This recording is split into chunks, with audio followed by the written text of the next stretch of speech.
Saudara-saudaraku yang terkasih, hari ini kita akan mendengarkan bacaan dari surat Rasul Paulus kepada Timotius. Selamat mendengarkan dan merenungkan sabda Tuhan. Semoga Tuhan memberkati kita hari ini. Bacaan dari surat kedua Rasul Paulus kepada Timotius. Saudara terkasih, engkau telah mengikuti ajaranku, cara hidupku, pendirianku, imanku, kesabaranku, kasihku, dan ketekunanku. Engkau telah ikut menderita penganiayaan dan sengsara, seperti yang telah kuderita di Antiokhia, di Ikonium, dan di Listra. Semua penganiayaan itu kuderita, dan Tuhan telah melepaskan daku dari semua itu. Memang, setiap orang yang mau hidup saleh dalam Kristus Yesus akan menderita aniaya.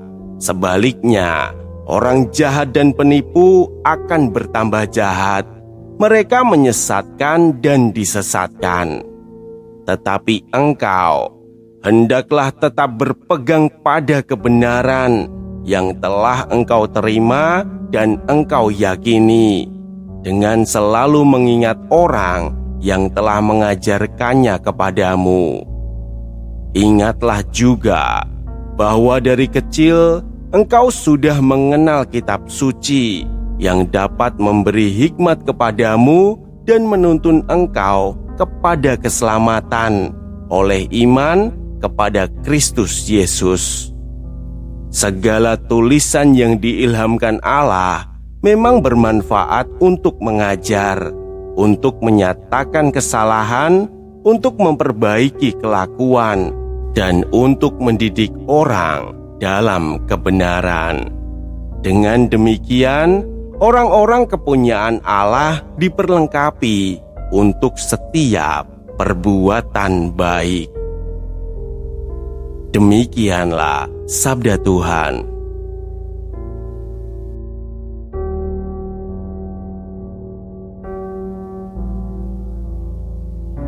Saudara-saudaraku yang terkasih, dalam suratnya kepada Timotius, Paulus mengingatkan bahwa Timotius telah melihat sendiri bagaimana ia menjalani hidupnya. Bukan hanya ajaran yang ia sampaikan, tetapi juga cara hidupnya, imannya, kesabarannya, kasihnya, ketekunannya, bahkan penderitaan dan penganiayaan yang pernah ia alami. Lalu Paulus mengatakan sesuatu yang mungkin tidak nyaman untuk didengar. Semua orang yang mau hidup saleh dalam Kristus Yesus akan menderita aniaya. Perkataan ini bukan berarti setiap orang Kristen pasti mengalami penganiayaan seperti para martir. Namun Paulus sedang mengingatkan sebuah kenyataan, bahwa mengikuti Kristus tidak selalu membuat seseorang diterima oleh semua orang. Tidak semua orang akan menyukai nilai-nilai yang diajarkannya.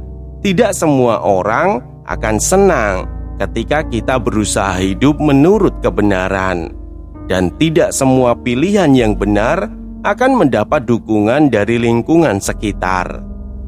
Kita bisa melihat hal itu dalam kehidupan sehari-hari. Ada saat ketika kejujuran membuat seseorang kehilangan keuntungan yang sebenarnya bisa ia peroleh. Ada saat ketika memilih melakukan yang benar membuat seseorang dianggap berbeda dari kebanyakan orang. Ada saat ketika mempertahankan nilai yang baik justru mengundang kritik atau penolakan. Bukan karena kita berbuat salah, tetapi karena jalan yang kita pilih tidak selalu sejalan dengan apa yang dianggap biasa oleh banyak orang. Karena itulah, Paulus tidak hanya berbicara tentang penderitaan.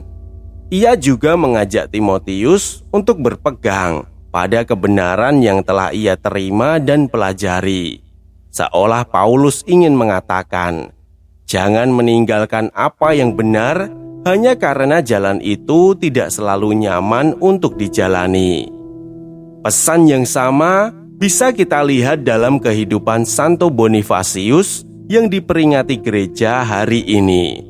Sebagai seorang uskup dan misionaris, Bonifasius diutus mewartakan Injil di wilayah yang saat itu masih banyak menolak kekristenan. Ia tidak hanya berkhotbah, ia membangun gereja, mendirikan komunitas-komunitas Kristen, membimbing umat, dan mengajak banyak orang mengenal Kristus. Tugas itu tidak selalu diterima dengan baik. Ada penolakan, ada ancaman, dan ada resiko yang terus menyertai pelayanannya. Namun Bonifasius tidak menghentikan pewartaannya karena ketakutan. Ia tetap melaksanakan tugas yang dipercayakan Tuhan kepadanya.